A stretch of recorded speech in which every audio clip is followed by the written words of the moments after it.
Great. I've got a presentation today, and I am nowhere near beginning to understand what on earth I've been doing since, well, probably since I left RCA, actually. I've just been drawing like a maniac, and I have no real understanding about what that is yet. And coupled with the journey to the Arctic Circle, which is what I'll tie into today to the presentation, I'm just only beginning to sort of even want to start looking at that. So I thought this is a great place to share some of the experience and some of the work I made, and I'm just starting to kind of bring it together, or just starting to really unpack it. So if you will bear with me and I'm allowing and allow me to share it, then that's what I'm going to do. And thank you all for being here. Let's see.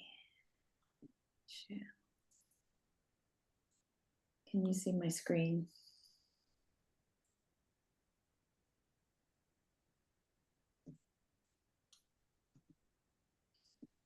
Okay.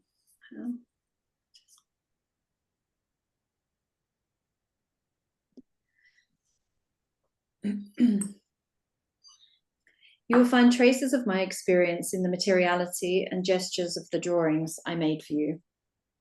The drawings were made as I sailed inside one of the most remote places on our planet, the Arctic Circle. I didn't make them as souvenirs to bring back. The drawings are a record of what I experienced there. They are of a moment. The work is a direct response to the land, the light, the majesty, the creatures, and how keenly I felt time shift.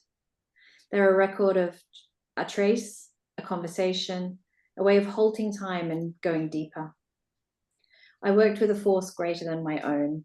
I tapped the energetics of place, and it flowed through me non-stop for 2 weeks. In this presentation, I will share with you a small number of the drawings. I did actually make a lot. And some of the photographs are there to locate you and sort of try to give it some sort of human scale. I've only just begun unpacking what went on there. This is a first attempt to animate, articulate, and begin to build a scaffold upon which to hang this most extraordinary experience.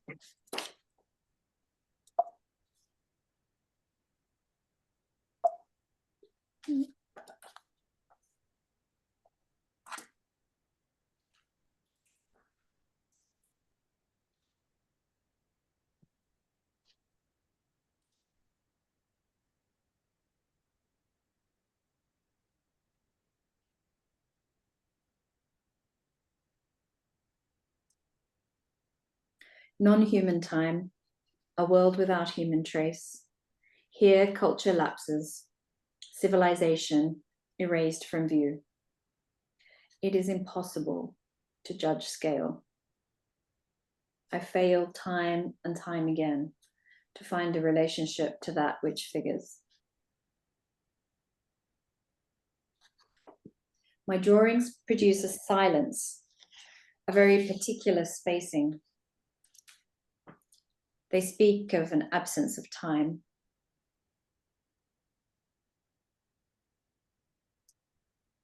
I continue to draw as a way of registering thought forms, searching for passages of non-being into being. The sublime continually fractures my subject, creating an incredible decentering.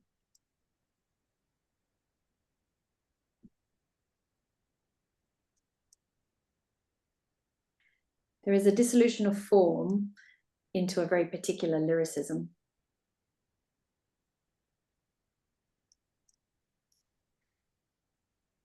Drawing is a conversation that connects me to the world.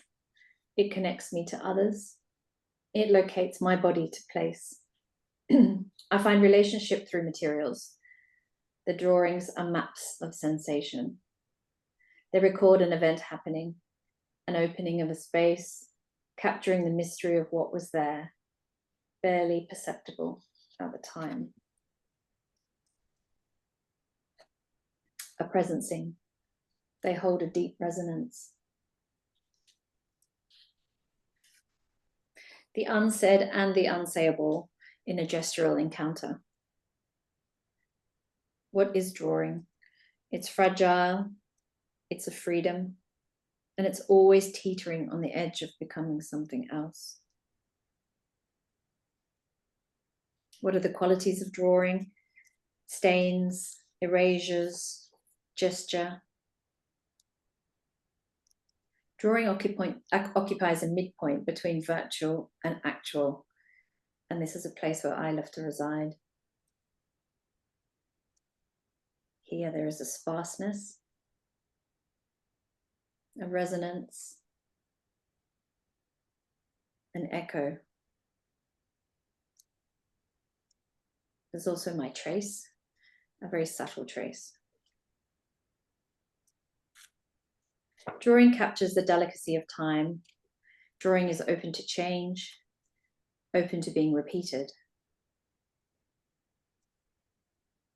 I also look back to drawings to find a new place to start from.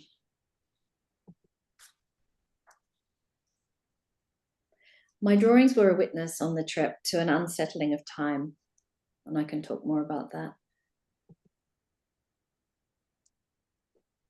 An animation of the journey, throughout which time was really out of joint. Record in progress.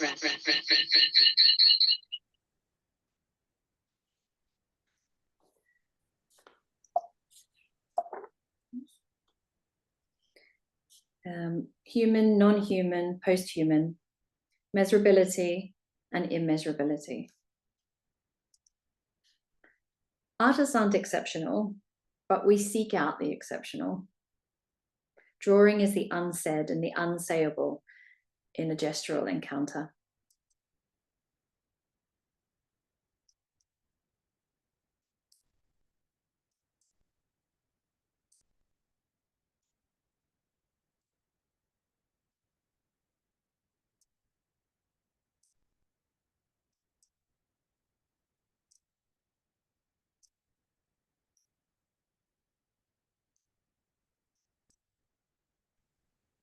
As artists or as human beings, we're just passing through.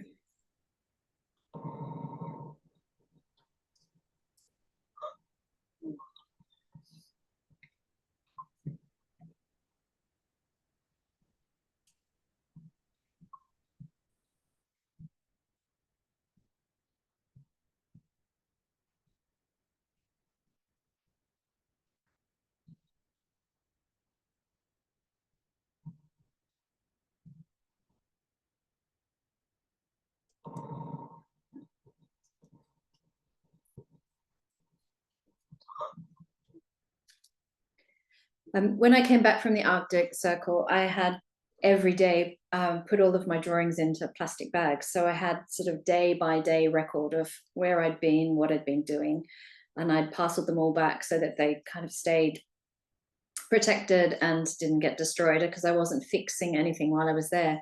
So when I arrived back, I had this bag full of obviously dirty washing and all of this artwork that was just parceled up, and it was one of the most extraordinary experiences. I wasn't ready to sort of even begin to open up. So when Rupture offered me a residency, I said, would it be possible to just spend the time unpacking what I had done there? So they were very, very gracious in allowing me to do that. So day by day, I would take one packet and then I would use magnets and pins to put them up on the wall so I didn't damage them. And it was the most extraordinary experience of just sitting back and looking at what I had in front of me. And I was really honest about everything and got absolutely every single thing out that I had made, all of the ugly stuff, all of the rejected stuff, the abandoned stuff. I just put everything on the wall, and Yasmin actually came to see it. And Kate and Sully, obviously, and others. But what was great was having it all out there. I then noticed things that I hadn't noticed at the time. So there was one particular piece that looked like a blank sheet of paper and it had one little drop on it. And I realized that that was a drop from a glacier or piece of glacial ice I was working with. So it was a teardrop of the glacier. So it was a really lovely experience to have this time to do it and fill the walls full of all these drawings. And then try to record them. So try to take them down and take photographs of them. But then in true Kate fashion, she came in as I was undoing everything on the last day, and I was pulling everything off. And this was the process of taping a pin to the wall and then using a tiny magnet to fix the drawing. So I didn't, as I said, I didn't damage it. Once I'd removed all of the work, there was actually still this spacing that was there, which was really indicative of what I had experienced while I was in the Arctic. These incredible spaces where there was just an openness. And I started to think that actually, as artists, I think we're always about space. I think we're about creating space for our audiences and creating space that our artwork occupies, and creating a space that we ask questions inside of, to ourselves or to our audience. And so Kate said to me, make sure you document this as the room in its own right is an artwork as well. And it was a really interesting lesson.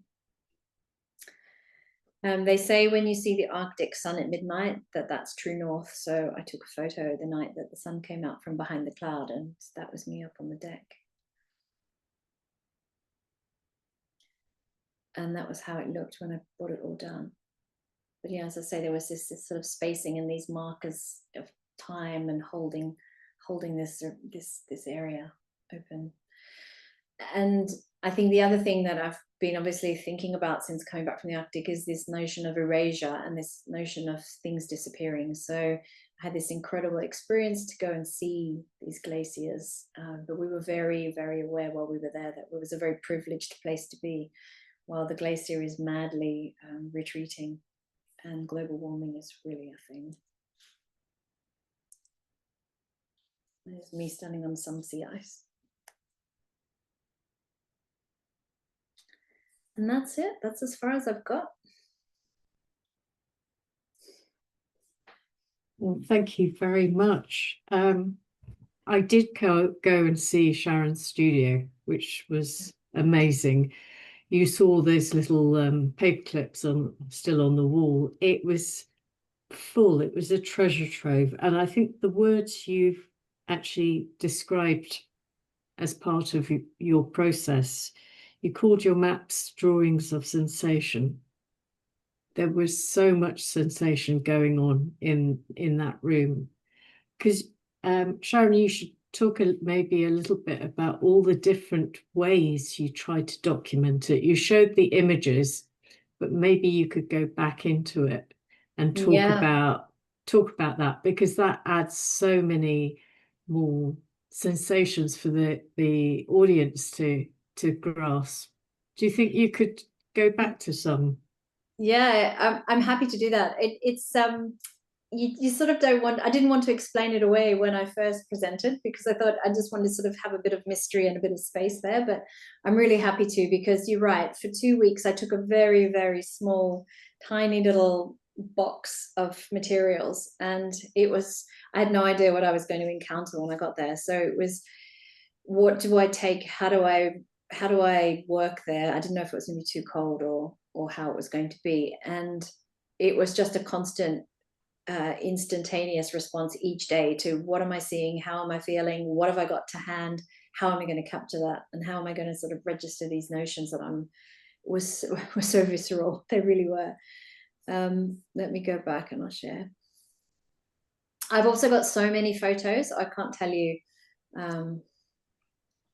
that it's really hard to know where to begin with the edit as well. But we were, and the other thing is too, I think it's tricky because the photographs overwhelm the drawings as well. So it's really difficult to show, because that's such an incredible image and there's so much detail there. And so you run this risk of people sort of saying, what was it like? And can I see photos? And when they do that, that sort of draws the attention. But I mean, we were witnessing this on a daily basis, these incredible spaces full of blues and so much information. This is a tiny slither of vast panorama of the landscape. How tall is that, do you think? It's really hard to guess, but because we can't get super close to it, but it's about at least 50 meters high. 50 meters, so that would be like two swimming pool lengths or something. Yeah. Olympic pool lengths. Yeah. And you had no way of, this was the struggle I had, was I had no way of, I was constantly trying to work out how big would I be inside that image. Yeah. And it was only when we would Tiny little speck. tiny. And when we'd land on a place where you could go on a rubber zodiac to the beach, you could see in the distance then the figure on the beach, and you think, oh my God, it's so tiny. We're so tiny in this landscape. But did you want to draw? Is that when you drew on the photograph? No, I didn't draw on the photograph. There was just an image I kept for you. So I love that photograph of you with your leg out and you're very actively drawing in sort of in the landscape, and I liked it because it felt like glaciers are alive. It's all alive, and we are in relation to it. We're not outside of it. I mean, I don't know about the person sitting on the chair, but I just felt that photograph just brought out, it was a great energy, and I don't know, it felt like you were almost having a relationship with your environment.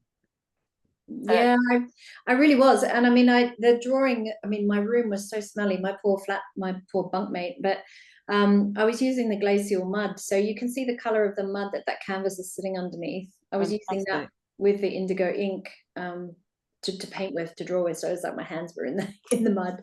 Oh, wow. Can you fix that mud? I'm going to try. I need to do some tests with varnish to see if I can set it. But there's some of it, a little bit of it's cracked off because obviously where it's thick and I had to roll it. Yeah. But yeah, no, you're absolutely right, Vanda. It was me constantly thinking, oh my God, what else can I do next? Like, yeah. And there's no point in just pictorially trying to capture that, do a nice watercolor. It wasn't about that. It was about this, all these sensations of this incredible marching of time. These glaciers are like super highways of material. So all of that, I didn't expect it to be so much black. Luckily I took some charcoal, but I would have taken more if I'd known. So these glaciers are this constant super highway of this material marching forward towards you, and then when it gets to the end, it's crunching off and turning this bright blue color. And I mean, it's such a mournful topic, and when you see these photographs and you understand the tears, the crying, I do find them, there's something evocative in the way your work is. I mean, maybe because I know, but I do feel like there's sort of mourning going on here. Yeah. So to Yasmin's question, for example, this is a piece of ancient glacial ice so the glacier will carve at the front. It all falls into the sea, and then you get this incredible crashing wave, and then all the fragments all break up. So you have then these amazing, I need to do another presentation where I just show you my photo album. You have these incredible glacial sculpture parks, basically, with these forms floating around. And the really super old glacial ice is this piece, which is so crystal clear. It's like a piece of crystal. You can't see you can see little bits of material in there. You can see those little black spots. So that's actually part of that mud coming down. But have you drawn on it? You've drawn on it as well? Yeah, so I've also traced around it. So what I was using was my pencils, and where they were water soluble, which I was using, they would start to work with the glacial ice. So as it's melting, I'm drawing. So this next one with these are with charcoal powder. So again, I was using the glacier ice, and as it's melting, I was using the charcoal. Yeah. I guess as you went along, you must have been experimenting and finding new techniques and. Exactly. Yeah, exactly. And then this was tracing, and then just feeling you're right, very sad, very emotional, and thinking this thing is melting in front of, on my page. This is millions of years old of ice, and I'm drawing it. And as I was tracing, it was moving. So I was continually chasing it around. And yeah, it was really very emotional. Yeah. I noticed at the very beginning with the board that you had, it said 5th of May 1903 or something. Is that something you found there, or was that just random? No, it was actually something I took there. So Oh, okay. I found some old slates, some old, they're from schools, so someone's okay. done some graffiti. Is it May or Mary or someone? Yeah. It's written her name and her number in there, and I just thought it's so, yeah, it's so evocative as a little, and it was a tiny little slate, so it's like this. So I thought I'll put it in my bag, and what I might do is draw onto the slate each day and then erase it, but I didn't do that. It just didn't work. So Is that at the background? Is that mud there?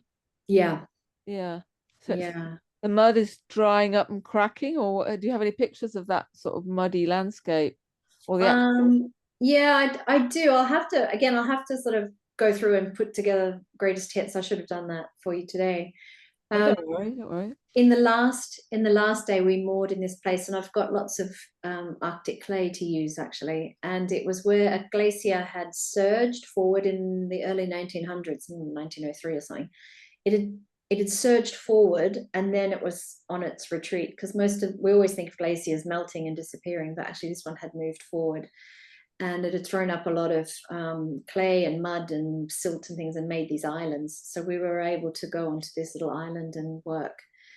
And yeah, this area was full of this very terracotta colors and these incredible rich red, almost like burgundy color, like the dregs of a wine bottle colors. Yeah. So lots of iron, maybe. Lots of iron, yeah. And I was sitting there on this last day or second last day thinking, I don't know how I can even start to think about telling anybody what I've seen and what I've experienced. And so I wrote that down, and I took a photo of it in some different locations. So what was it, overwhelming? Was it, how was it? I mean, did it feel obviously something you've never seen before? Was it like pre-verbal, or how did you sort of relate to it? It really was, and it was I would say, you just, your mouth was sort of, you're constantly going up onto the deck and thinking, hey, I've got to somehow, and there were loads of people. So people were taking photographs, people were writing, there was filmmakers filming, there were people doing pinhole cameras, we were drawing, everyone was trying to capture it in their own way. And the problem was it was 24-hour light, so we didn't sleep, you didn't have to sleep. So you would just be like, and the captain was constantly moving the boat. I mean, there were nights where we'd moor in one place and we'd wake up the next morning, but often he'd say, we're going to moor here tonight, we'll be here tomorrow. And then next thing you'd hear the motor going and you think, no, what are we doing? We're supposed to be staying here. And he'd say, the weather's changed, we've got to go. And so we'd be on move. And so then you'd be constantly sort of trying, I mean, that video image at the end, I'm yawning, I don't know if you could hear it in the video, because I was going to bed, and yet you're sort of looking out the porthole thinking, all of this incredible scenery going past constantly. So you felt like a sort of kid in a sweet shop, just wanting to constantly kind of capture it and consume it and not miss a thing, and be there watching. And the sleep thing's interesting, because if it was daylight all the time, you would get a lot of light, and that light has a biological effect on you to keep you awake. So did you have to take melatonin or something, or how did you manage the sleep? Did you need sleep? You do, and you've had a really busy day. So what they said to us was, it's really disorientating. What we're going to do as a group is we're going to have the set meals times of the day. So breakfast is at 8 till 9, lunch is from 1 till 2, and dinner is at 7. And so these are the times you're expected to, well, this is the routine of the boat, and the crew and everybody needs to work around that, and you do too. And then other than that, it's up to you. So you'd go and you'd have a huge day, and you'd be clambering down onto these rubber boats, Zodiacs, and in and amongst all of this ice, we'd be down there, sort of drawing and fishing it out and photographing it underwater and doing all these things. You get back in with all your gear. I mean, you saw that last shot, and you've got rubber boots and life jackets and your kit and everything else. You get back on the boat and you have dinner, and then you have this sort of lovely chat with 30 people who are super inspiring. So you're also wired from that. And you think, I'll just pop up on deck and just sort of have that coming down time of the night. And then of course the scenery looks like this. It's not getting dark, and you're thinking, damn, at some point I'm going to sleep. And so Yeah. we had, I mean, I was lucky I had a porthole in my bunk. Some people didn't have any, but I'd go to bed and I eventually worked out a way of putting a towel over the porthole so that it was darker. But yeah, it definitely took me about 3 or 4 days to learn how to switch off. And often I'd put music in to just try and help me disassociate myself from the day Yeah. and rest. Yeah. Interesting. And did you I guess, you know, I'm curious about all the other photographs and the boat and everything. Are you going to be able to show us more photos? Not that I don't love your work as well. It's amazing. Yeah. I've got, I mean, I do, again, I've got sort of lots of shots that, yeah, I'll have to do another presentation where I share all of the images. I mean, it was That's the boat. That's the boat. Yeah, that was the boat we were on. It's a sailboat. Yeah. Oh my God, that's incredible. So we were under motor most of the time because Yeah. he wanted to travel the distances, but there was a day and a half where we were fully under sail, so he needed everybody hands on deck to actually hoist the sails and get it going. Amazing. And one night when we were just, it must have been about, I don't know, midnight, 1 a.m. I was closing the porthole and I think I said to my cabin mate, oh my God, there's a huge boat out there. And I mean, this is like days of nothing. And all of a sudden there's this massive fishing boat on the right outside. And she said, you must be seeing things. And I said, no, I'm not. And they, because we were so beautiful under sail, this Russian fishing vessel, which they thought actually was a bit suspicious and was coming far too close to us, they radioed them and they said, why are you approaching us? And they said, because you're so beautiful, we want to take photographs. Oh. So we were sort of on that typical Dutch bar, you know, that Dutch barge look of sort of sailing the high seas. It was beautiful. Really Yeah. beautiful. Looks beautiful. Did you see any animals? Any, you know, Yeah, polar bears, minke Wow. whales, seals, You saw polar bears? walruses. Yeah. Fuck. Sorry, excuse my French. So Wow. this day, the captain decided he wanted to sail northeast and just keep going until we hit the Arctic ice. And so that shot of me standing on that iceberg was there. And we woke up in the morning and it was like, well, you can see the sunshine and the blue sky. And he had tethered the boat to this 50 square kilometer piece of ice he'd found in the night. He knew roughly where it was by the satellite images, but they only update every couple of days. So he wasn't exactly sure. It wasn't like Google Maps. Yeah. And so we woke up tethered to this piece of ice with this gangplank going down and these 2 poles. And I looked out the window. I was like, oh my God, you know, you can actually get off the boat.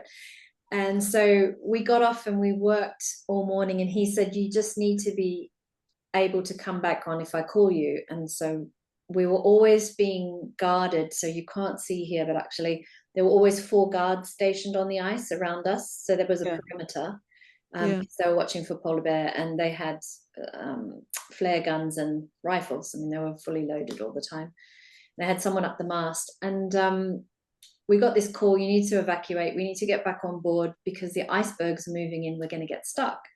Yeah. So everyone back. So it was about 11 o'clock. It's perfect. So it's like time for coffee. Let's get back on the board. Trying to desperately get all my drawings that are all these blue inky ones all back on board without everyone ruining them. And we all got back on board and we all made ourselves a coffee. And then the captain waited and he said, actually, it's fine. You can go back out. So okay. That was a nice coffee break. We all go back out. And this time I learned I'm going to work closer to the boat. And when I make a drawing, I'm going to put it really close. If it's wet, I'm going to put it really close to the gangplank so it's not so difficult to cart it back.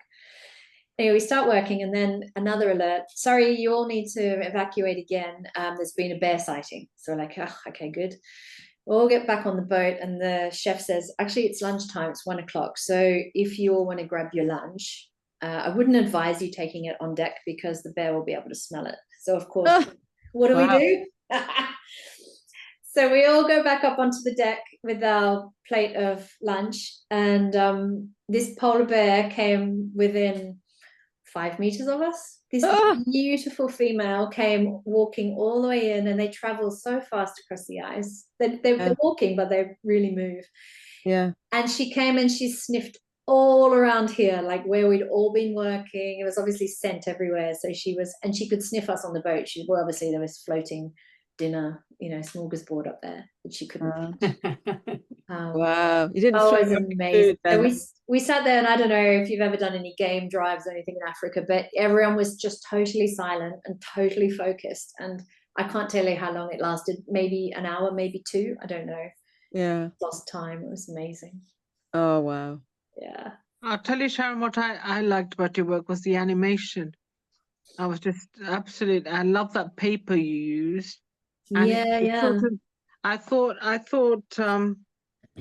it sort of summed up what you're talking about, space and the openness, but creating a space within. But it just worked. It's poetic, that piece. I just love it. I don't know what sort of paper that is. It was a tiny little notebook that I took, and I loved the it was like coordinates on the page with the graph paper.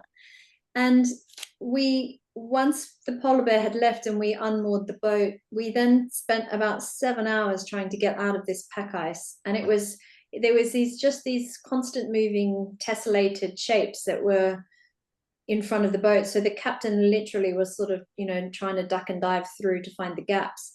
And I remember thinking, how can I draw that? Like, I don't know how to do it. So I thought, well, if I draw the negative spaces, which is the blue of the sea, because that's what was really obvious, then that's what I can do. So I made one of these drawings every 10 minutes. And each time it was the different changing negative space of the sea. They're really beautiful. They really work. Thank you. Really work. You do feel that, you feel the time, the scale, everything. But you don't, because it's abstract. Yeah. And a curator who came to actually see me at Rupture said, oh, they should be an animation, that you should animate those because they've all got the same reference grid. And so I thought, what a clever idea. I need to photograph them properly so they're all completely lined up, but it would be interesting to see how I can patch them together and what they would look like. Well, you could still make fake ones, couldn't you? That to pitch them together to see how they would look. And the other thing I did, which is really temporal drawings, was these other ones that are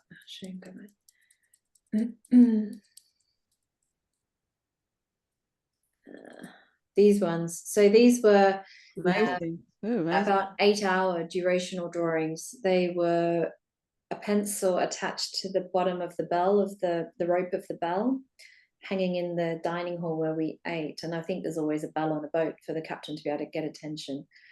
And so I dangled a pencil. I got there was a girl on the boat who was a rope tyer, a knot maker.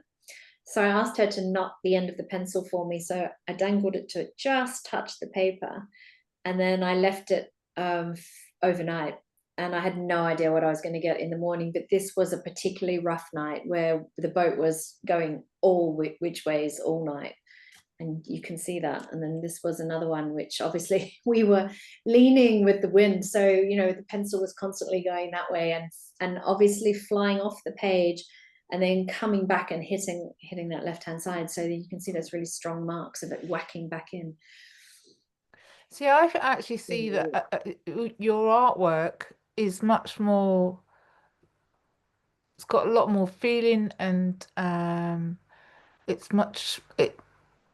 you make this connection, and I actually see the photographs as a distraction. Like it's almost like, like if you saw a painting, a great landscape, the most famous you could think of, or Mona Lisa, say for instance, and then you saw the person, a photograph of the person.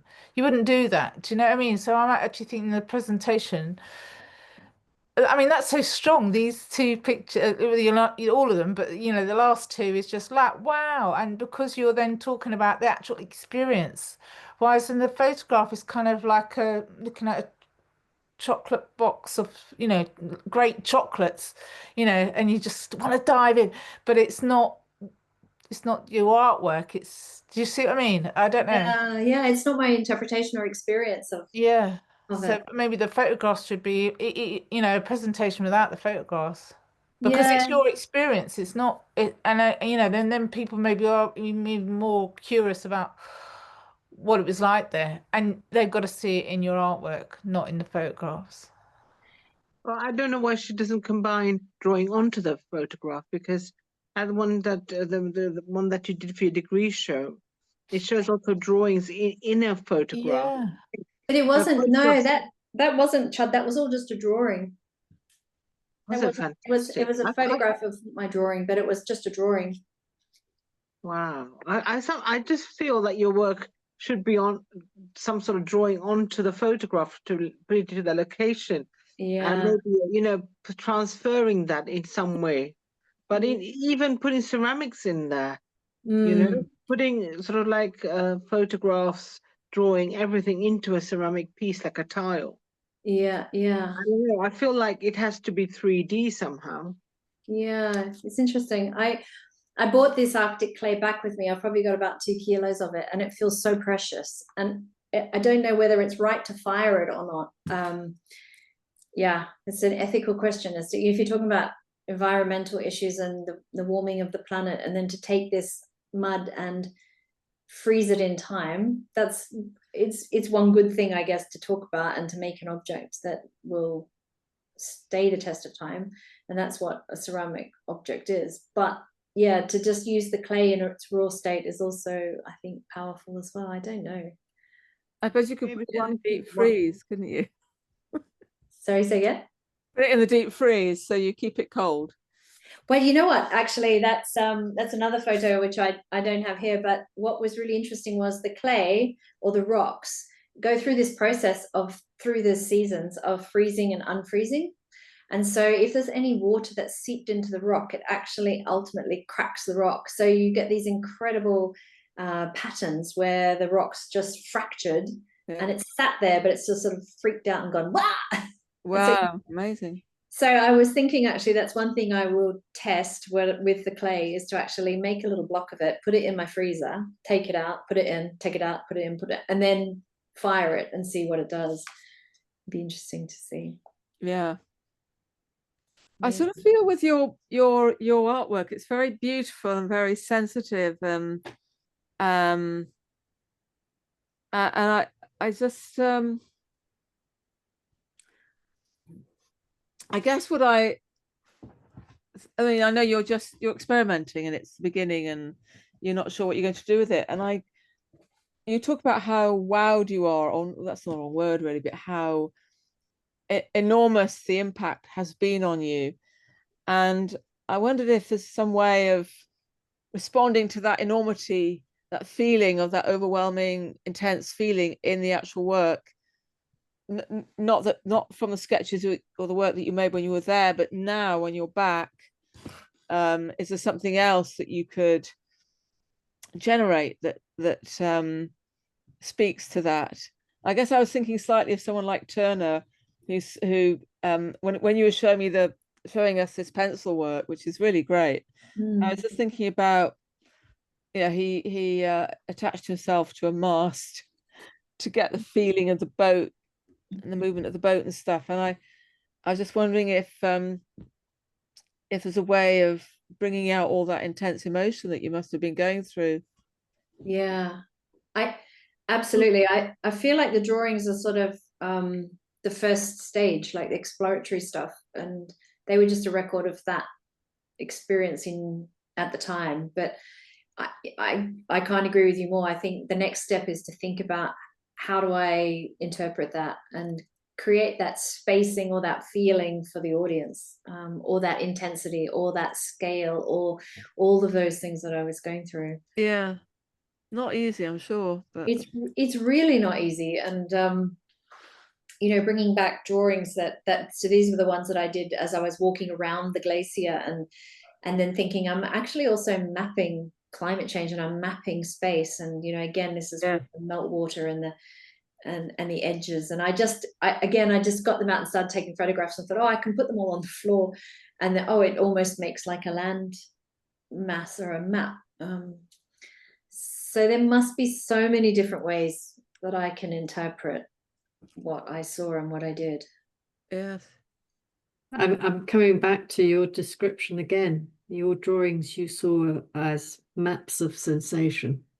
And I think I can see you, like the previous slide, you had all the little images, that you would make something which would hang and then would move with some natural air to get that sort of sensation of whatever the boat rocking, or to try and bring that out in a more three-dimensional form, because you've got so many powerful sketches, and I think you need to bunch them together.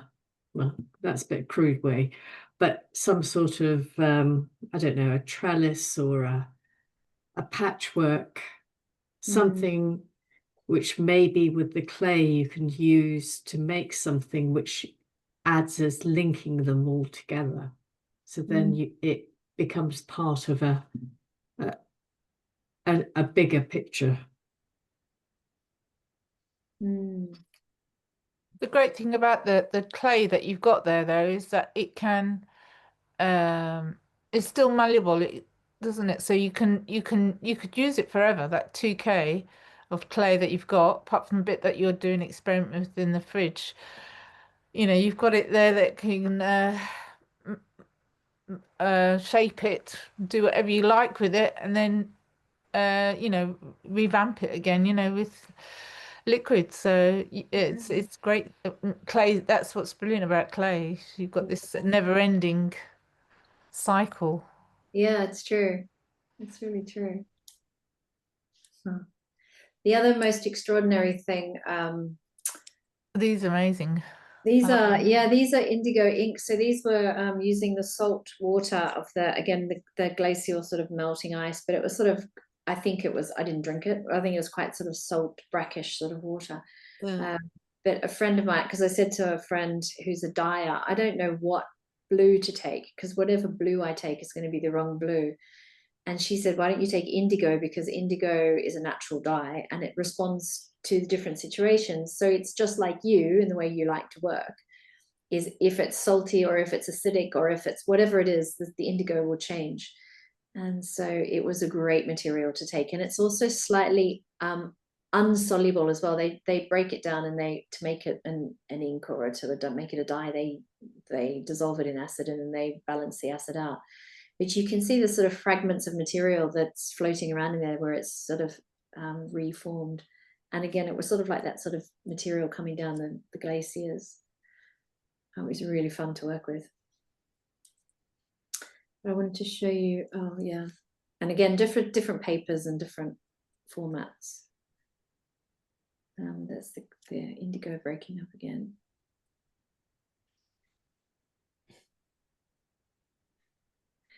But I was, I love that.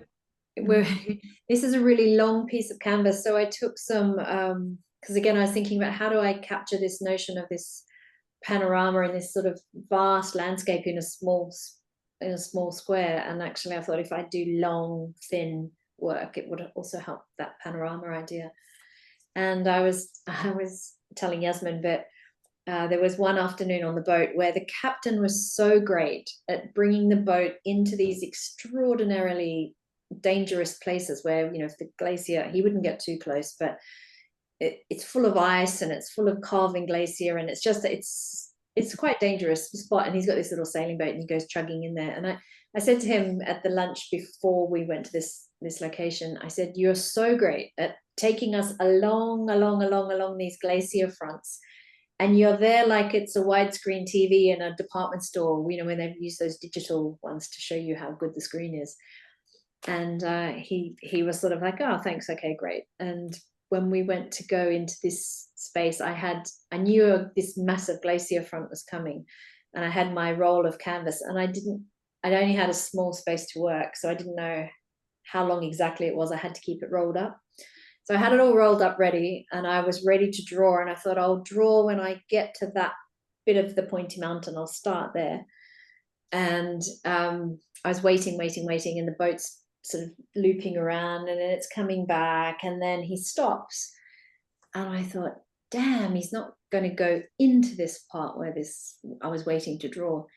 And I looked to my left-hand side, and because that was a sort of muddy sort of mound, which was much more size was in relation to my body, we were still moving. So I thought, oh, okay, we're still moving, that's fine. I'll go back to looking at the way I was going to draw. And then I looked and I was like, no, we'd stopped. Actually, we've stopped the boat because nothing was moving. And then I checked and was like, no, we are moving. No, we're not. Yes, we are. No, we're not. And it was just this notion, you know, Jonathan always talks about the rupture of time and this deep time, and this sort of time was out of joint. And I can't tell you, but I thought I was going mad. And because these mountains and these landscapes are so big and so old, you can't relate to them. So they were just not moving. And for this very weird few minutes, I was thinking, I'm just losing the plot. And eventually, somehow it started to move, and then I started to draw, and then I drew my way all the way in, and I was unrolling it like a Chinese scroll. I was literally a little bit, a little bit, a little bit, keep going, and just trying to capture these sort of these energetics and these fissures and these marks, and yeah, and using the glacier again, the glacier water with the charcoal sort of to map my way in as I went. Yeah, I think that's very what you've done. It's very effective. Yeah. It brings out the movement. Scale may be hard to tell, but it brings out that weird sense of time that you're trying to talk about. So yeah, back to your point, Vanda, it's like, how on earth do I start to explore that in an exhibition space, or in a room, or in writing, or in sound, it's really tricky. Yeah, I think maybe something will just something will happen, something will click, and then you'll know. Sharyn, will you talk Very a little? helpful. Sharyn, will you talk a little bit about the light? Because you mentioned, because you in quite a lot of your photographs, you've got the sun out, but you also talked about when the sun wasn't out. How did you feel? What was it like? I don't want to use your words. What you told me, I was just, you talked about it being very grey, very black and white and grey on those days. And how did you then interpret that? Because you did a lot of studies of those.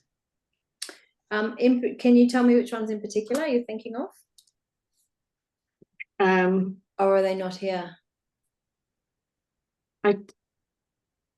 They're not here. They're almost like they were sort of vertical forms, and you had sort of black and greys and. I can't think which ones you're talking about, but there was these moments where the light was just sort of tell me if it's something else you want me to discuss, but it was sort of like the light was softening and the atmosphere was sort of smudging everything in, you know, off the top. So the form that was there was sort of would disappear. So again, these very enigmatic sort of spaces would open up. And it was very monochromatic. I mean, most of the time, I have to say, if the sun wasn't out, it was really grey and black and white. And that was really surprising for me. Those moraines, those super highways were just black, or dark brown black. And was that easy? Or not easy? How did you make your mind respond to that? Because when we're here in Britain, we're so used to having light. And then now the clocks have gone back, it's getting dark earlier, and we adjust. But when you've got that, would you have that at any point on the trip where it was just the whole day was just grey and dark? Yeah, we did actually. And it was probably the days when I was doing these drawings where everything was just damp and drippy and raining, and it was probably the first afternoon or maybe the second afternoon where I was working with a Finnish printmaker, and we were on deck, and we were sort of standing there so damp and so sort of sodden, but we were working. So when you're working, you don't really notice. Like it wasn't, I think when you're working and everything is going well, it's fine. If it's not going well, then of course you start thinking, I'm hungry, I'm cold, I'm tired, I'm fed up, and I'm not going to do this anymore. And so they were saying to everybody, if you'd like to come on the rubber zodiacs, we're going to take a group to the beach being one of those grey sort of areas. We're going to go and explore an old whaling station. and you're welcome to come. And the Finnish printmaker and I said, no, we're going to stay on the boat, because we were so wet and working. It's like, well, we're either going to be here working wet or we're going to be there working wet, but why bother to move ourselves? So we kept working. We were looking at these sorts of landscapes. So, you know, we weren't missing out. And we had some glacial ice that we had pulled up on the boat the day before that morning. So we were working with the ice and we were melting it and we were playing with it, and we were doing all of this sort of stuff with it. And at about 5 o'clock, she said to me, I think it's time for a drink. And I said, oh, that's a good idea. And she said, I've got aquavit. Do you drink aquavit? And I said, I've never tried it, but I know it. She said, oh, it's a very famous Finnish drink. I have the very good aquavit from Finland. I bought it specially. I'm going to go and get some. You have to find the glasses. So, of course, there was a bar on the boat. So I went and got the glasses, and I said, and I know the ice to use. So she comes back with her aquavit. I've got the glasses. And then, I mean, this is where you put things in perspective, and maybe it's an indulgence, but the thing is melting in front of us anyway. So we took these huge chunks of ice and drop it on the floor, take a piece. No, too big. So, again. And we've got these 2 huge chunks of glacial ice with all those little black bits inside as well. Put it in the glass, just managed to fit it in. And then we pour the aquavit and we cheers. And we were laughing and, you know, saying, I don't know if this is a good or bad or, you know, very insensitive to do, but it puts it in perspective. It's like, here we are drinking, whether you're drinking sort of super old Scotch whiskey, malt whiskey or what, the value or the preciousness was actually the ice in the drink, which was millions of years old. So it definitely cheered up a great afternoon.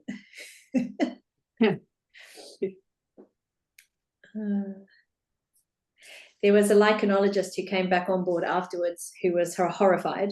She was actually, she was a very entertaining character. And she said, are you kidding me? She said, you're drinking drinks with the glacial ice? And we said, yeah, it's great. And she said, imagine all the bacteria that's been trapped in there for millions of years and now you're drinking it. And we said, well, actually, have you cleaned your teeth with the water from the tank in the boat? I think it's probably worse. It's an interesting thought, isn't it, that you've got ancient gut bacteria now, very ancient. Yeah, amazing. And there were times where, you know, when we were going into these areas where you could literally, it was like a fizzing, like pop rocks or fizzing kind of sparkling water. You could just hear all the oxygen or all the carbon dioxide bubbles melting and popping. Oh, so God. It was just this whole area of like pop, pop, pop, pop, pop, pop, pop. And so you had this sort of effervescent sort of feeling of this, again, this energy, this sort of dancing, oxygenated space was really extraordinary. And did you do any fishing? No, we didn't. Seriously, I'm just wondering if you got fish, if it was possible to get fish. There must be fish. Yeah, you didn't do any though. No, we didn't, but there must be for the seals and the polar bears. Yeah, yeah. And the big boat.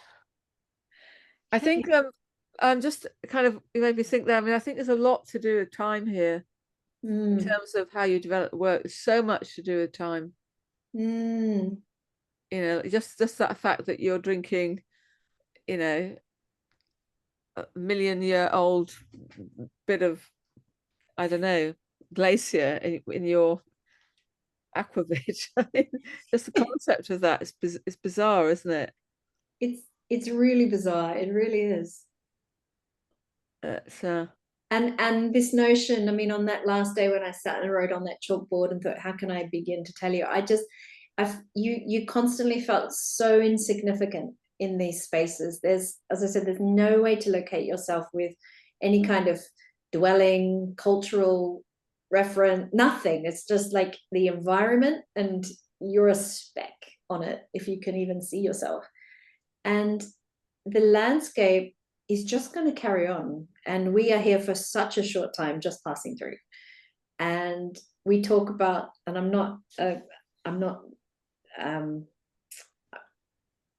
I don't not believe in climate change and all the rest of it. It's very obvious that it's happening, and it's a bad thing for our way of life and animals and everything else, and the way we all survive going forward. But at the end of the day, we're not about saving the planet per se. The planet's just going to continue to evolve, and Gaia is going to be fine. It's us that we have to worry about. It's the animals we have to worry about. We have to maintain and look after our lifestyle and our way of being here. And, you know, that should be with clean water and fresh air and all of those things that we need to have a really sustainable, healthy life. But when you're there for millions or billions of years, these mountains have been forming and these glaciers have been, you know, forming and then now melting. It's all going to carry on without us.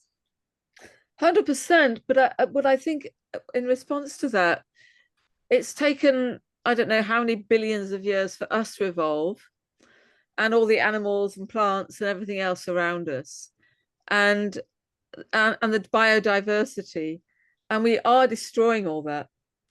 And so how does that continue to evolve even when we've gone, if we're destroying it at such a rapid rate right now? So I suppose that it's the sort of material history of what we are that we're destroying, and we're kind of destroying a future or creating a new future, which is